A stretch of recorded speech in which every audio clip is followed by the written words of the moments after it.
Selamat malam BNS Squad, kita bertemu lagi di BNS Mirror Misteri Horror. Percaya atau tidak, mereka ada. Creepy Story Edition. Dan untuk malam hari ini, salah seorang BNS Squad mengirimkan sebuah cerita pengalaman dia diganggu sosok yang ternyata ada di kos-kosan tempat dia stay atau tinggal di situ.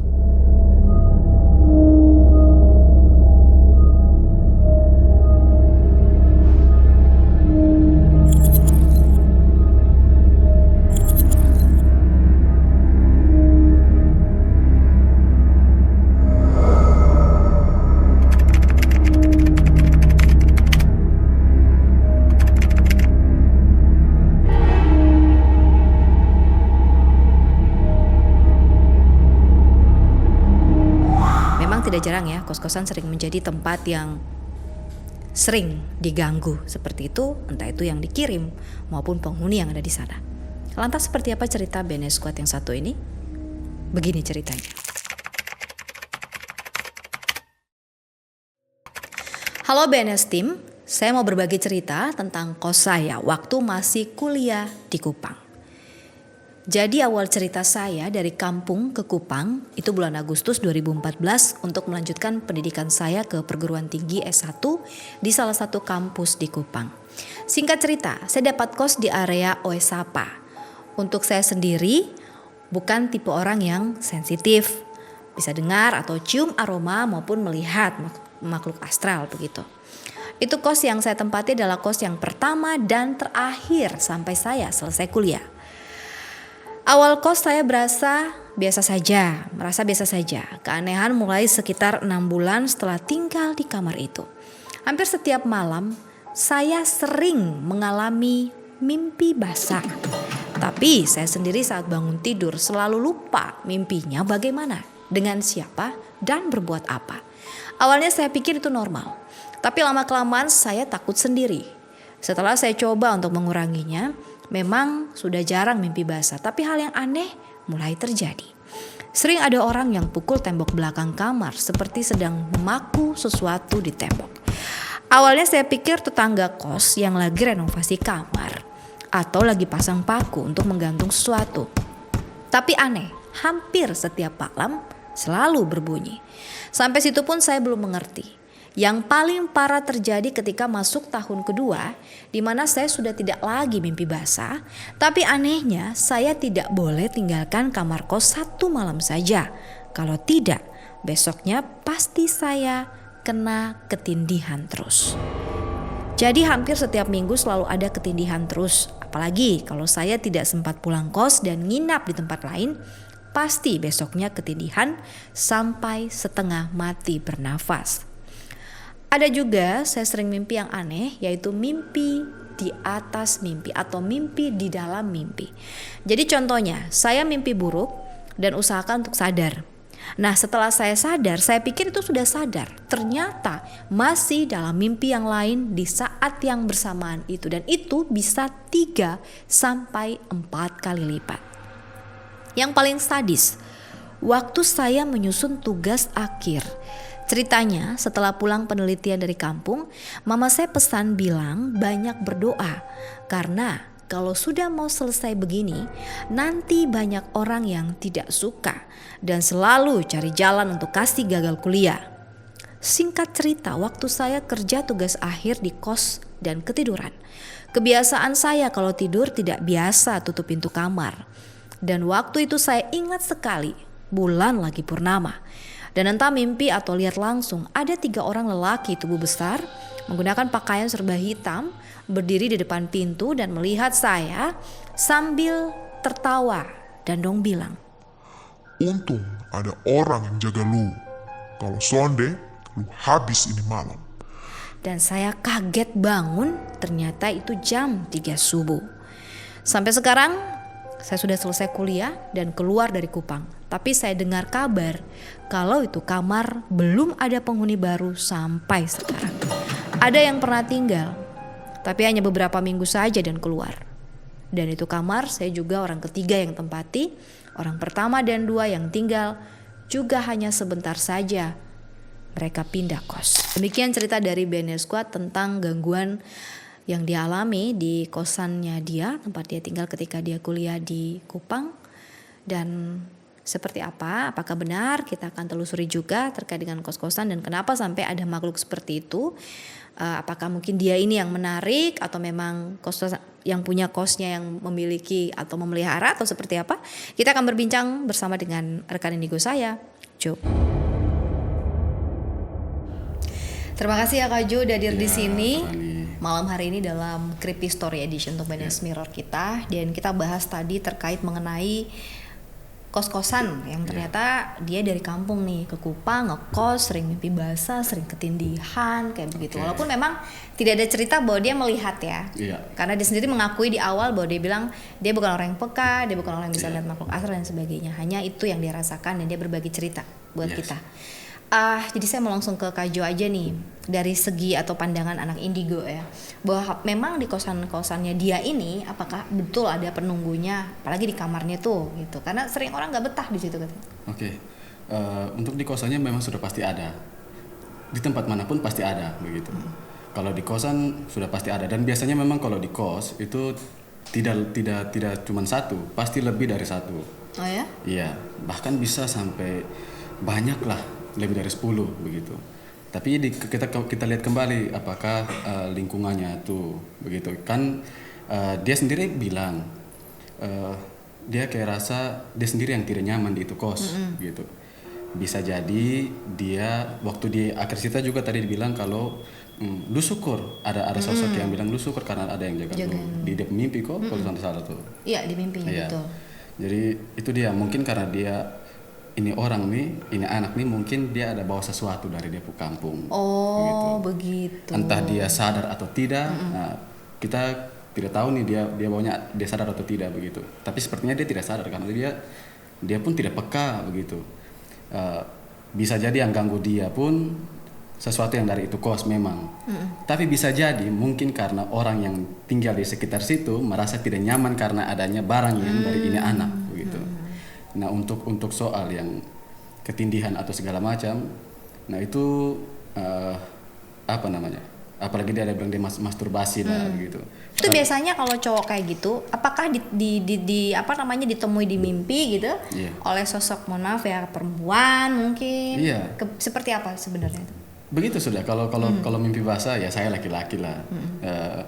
Tidak bisa dipungkiri kalau saat kita mimpi basah pasti kita mimpi hal-hal yang seperti begitu. Kemudian untuk dia ketindihan atau tidak memang karena itu ada tabrakan antara energinya. Kayak misalkan saya atau Kadafa atau Karani bahkan siapapun mau astral begitu. Seperti itu ada energi yang saling tarik menarik begitu. Saat beta mau kembali tapi beta punya tugas di itu tempat belum selesai. Jadi beta masih santai saya dulu begitu. Nah, itu ketindihan tuh sama seperti mirip begitulah, bukan sama, mirip seperti begitu. Jadi poin yang saya dapat dari Kak Jo bahwa karena ketidaknyamanan, memang pertama dia udah nggak nyaman karena tanpa dia sadari ada sesuatu yang ngikut dia juga ya. Berarti penghuni di situ tidak nyaman dengan apa yang dia bawa ya Kak Jo ya. Makanya kenapa dia diganggu gitu kan, diganggu kayak entah dalam mimpi. Biasanya Kak, ini kalau yang setahu aku ya Kak Jo, kalau cowok kalau sampai kayak gitu yang tadi kita ngobrol berarti disukai gitu sama penghuni tersebut gitu kan. Tiba-tiba setelah itu nggak pernah lagi ya, entahlah ya, kemudian diganti dengan ketindihan ketika kalau dia nginap, kalau dia keluar atau dia nginap di luar datang pasti ketindihan, susah bernapas, cemburu mungkin ya. Berarti sosok ini kalau Kak Jo terawangin ini contohnya perempuan gitu pastinya. Sudah pasti perempuan ya. Untuk yang ganggu ya pastinya bukan sosok perempuan. Yang perempuan tuh ganggunya ketika siapa yang suruh lu tinggal di kos, kau beta dari sini, nah buat apa lu jalan jauh-jauh? Kenapa lu sempulang begitu? Kalau yang sosok yang ganggu dia karena memang dia tidak nyaman karena adanya barang yang dari ini anak bawah begitu. Karena kalau setahu saya sih Kak Jo secara garis besar ya biasanya kos-kosan itu paling banyak Mbak Kunti gitu yang stay itu kebanyakan sih Mbak Kunti di setiap kamar, karena kebanyakan kos-kosan itu kan banyak cowoknya ya, anak-anak kuliah atau anak mana-mana, walaupun entah terlepas dari yang pelihara atau enggak sih stay-nya biasa deket situ. Nah kalau tadi dia bilang di dalam mimpi muncul 3 orang berpakaian hitam di depan pintunya nggak bisa masuk, itu versi yang satunya lagi yang nggak nyaman itu dan pengen dia tuh mampus lah begitu ibaratnya itu ya Kak Jo. Dia pengen ganggu tapi tidak bisa karena ada ini anak ini dia bawa sesuatu dari Depok kampung, bisa jadi begitu. Tapi itulah namanya di kos sudah pasti ada. Dan memang macam jenisnya tuh tidak kayak bukan hanya kuntilanak begitu. Banyak jenisnya. Bahkan ada yang anak kecil tuyul, apalah banyak lah. Saya juga pernah kos di salah satu. Nah, gimana pengalamannya Kak Jo Nah, tuh? Jadi waktu saya Lihatnya kos, siapa aja di situ? Nah, itu dia. Saya tidak sebut tempatnya di Iya, mana. iya. Itu kos, awalnya saya pergi ke situ. Semua orang tuh merasa tidak nyaman sekali di situ memang. Mereka rasa tidak nyaman sebelum saya datang. Mereka sudah langsung cerita apa-apa di saya, bilang pernah ada gangguan beginilah, begitulah, begitu. Tanpa saya harus cari tahu. Nah, entah mereka kenapa cerita di saya, mungkin karena mereka karena sudah ada teman yang mungkin mereka sudah tahu, terus mereka saling cerita, makanya mereka tahu. Dan kebetulan waktu saya kos di situ, anehnya adalah kok tuan kosnya ramah sekali dengan saya. Sampai saya tidak ada barang yang belum ada di kosnya saya, dia tawar bilang, pakai beta punya saja dulu, nanti kalau sudah ada baru kasih kembali sa, atau kalau soal mau beli ya tak usah, selama lu kos ini lu pakai sa, begitu. Jadi dia ramah sekali ke beta. Jadi beta juga ya oke lah, bos ini sa, kok beta juga butuh begitu. Tapi tiba-tiba satu ketika ada sosok anak kecil, dia muncul di depan bepung depan kamar. Depan kamar, oke. Nah, depan kamar terus beta bilang mari silakan masuk. Ada apa? Datang kok selalu di depan ini. Beta baru 4 hari kok 5 hari itu. Kenapa lu sering datang di sini? Dia awalnya takut omong, tapi ketika beta korek-korek dia, cari tahu, dan dia bilang dia tuh tumbal. Dia tuh tumbal yang dia ditumbalkan oleh orang tuanya sendiri. Jadi beta bilang, lu orang tua yang mana? Nah, dia bilang dia besok tahu orang tua yang mana. Dia bilang begitu. Cuman dia bilang dia orang tua ada di sini. Jadi beta bilang, oh sabar ya, nanti beta cari tahu dulu begitu. Sampai akhirnya ketika kok beta herannya adalah ini pemilik kos nih, dia selalu alasan bilang dia tuh pergi ke gereja terus, ke tempat ibadah, ke gereja atau ke mana lah begitu. Mereka ke tempat ibadah lah. Tapi di saat-saat jam-jam yang memang bukan orang-orang gereja punya begitu. Dan sampai satu ketika di malam itu beta pulang dari kampus nih, sorenya beta pulang kampus. Beta di depan dia rumah nih kok suster ada banyak sekali, suster dong ada banyak. Jadi beta lewat saya, beta permisi. Kebetulan karena tuan kos rumah kan satu kali dan kos. Pas beta lewat depan rumah, beta pergi ke bepung kamar. Beta kira ada yang aneh, jadi beta tanya salah satu anak kos di situ. Beta bilang, tadi ada acara apa di depan kok? Ini suster dong, rata-rata semua suster ada di situ. Nah, ada tenda bangun di depan. Sonde ada tenda. Jadi beta lihat, iya sonde ada tenda. Terus tadi suster dong datang tuh. Sonde ada suster. Jadi beta flashback lah kembali. Beta ingat, oh iya tadi tuh suster satu lihat beta kayak sonde enak begitu pandangannya. Dan ternyata beta baru ngeh. Oh oke. Nah, pas malamnya terjadilah beta mulai lihat di masing-masing kamar itu kayak mulai ada kepala-kepala yang besarnya seperti jendela. Besar-besar jendela di sana. Sebesar jadi ada 2. Terus beta pas lihat begini ada satu di atas seng, sosok kayak perempuan, cuman rambutnya itu kayak tajam lah, kayak kaku begitu. Terus beta ke kamar tidur sebentar, jadi beta coba astral begitu. Dan ternyata ternyata mereka lagi ritual toh. Jadi ini salah satu dari tuan kos, beta sampai sebut dia ibu kos atau bapak kos. Dia datang ke beta terus dia bilang, kok lu buat apa ganggu ketemu ritual? Besok dia tahu besok ada ganggu. Cuman beta mau datang cek saja, kenapa ini barang datang banyak sekali. Kok lu sudah tahu juga kenapa lu masih tanya begitu. Jadi beta bilang besok tahu apa-apa gitu. Jadi akhirnya setelah pas beta sadar kembali, beta lihat anak kos dong sudah takut semua. Jadi dong panggil lah beta ke dong pu kamar, terus dong kasih tunjuk, bilang colo lihat di bapak kos pun ini rumah tuh di situ tuh. Dong lagi buat apa? Nah ternyata dong lagi sementara ritual dan memang dong tutup itu semua kain koran, tapi hanya saja tembus pandang kan, agak tembus pandang sedikit. Jadi ketong lihat ya dia berdoa kok, tapi ada pakai lilin kayak ada warna merah, terus dia kayak pakai ada kain putih, baru dia kayak apalah, kayak buka tutup entah buat apalah begitu. Dan mereka rame-rame terus sampai satu ketika kebetulan ada cucunya juga di situ.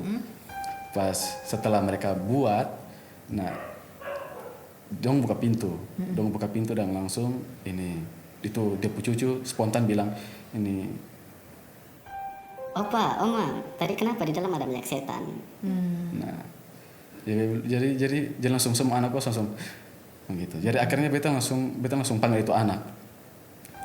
lo orang tua yang ini. Iya, saya ingat beta ini, tapi beta kayak sudah ingat pasti. Dia bilang, oh oke. Kalau memang ini lu orang tua, nanti lu lihat ini kos akan bangkrut. Tapi kalau ini bukan lu orang tua, mereka aman.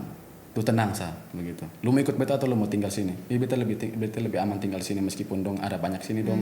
Beta son takut dan dong. Oh ya silahkan. Begitu. Jadi beta sudah akhirnya beta keluar dari itu kos, beta pindah kos dan selang berapa waktu beta dengar kalau anak-anak kos itu sudah pindah semua terus.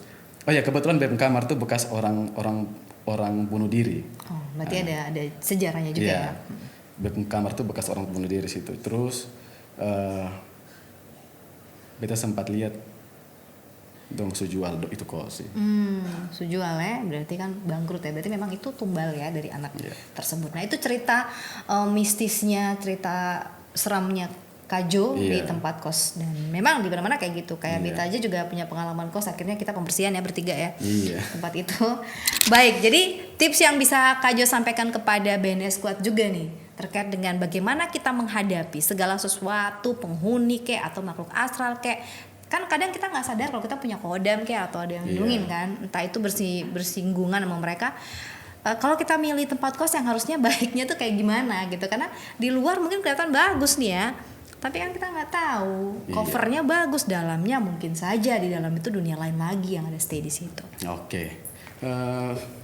Sebenarnya mau kos di mana saja gampang, aman, bisa aman juga. Cuman tergantung lagi kembali dari kita. Kita buka peluang atau tidak untuk mereka ganggu. Nah, seperti yang tadi cerita bahwa ada satu penepi yang kita lupa bahwa kenapa lu tidur buka pintu? Gitu.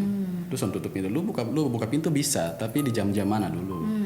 Di jam-jam yang memang ada mereka bisa datang, mereka punya jam-jam untuk beraktivitas ya. Misalkan lu jangan lu jangan tidur lah kalau memang masih terang-terang. Ini lu tidur baru lu buka sampai tengah malam. Maksud apa? Begitu. Ngundang dong. Ya, lu bilang lu peka, tapi kenapa? Bisa jadi lu peka tapi lu sengaja begitu.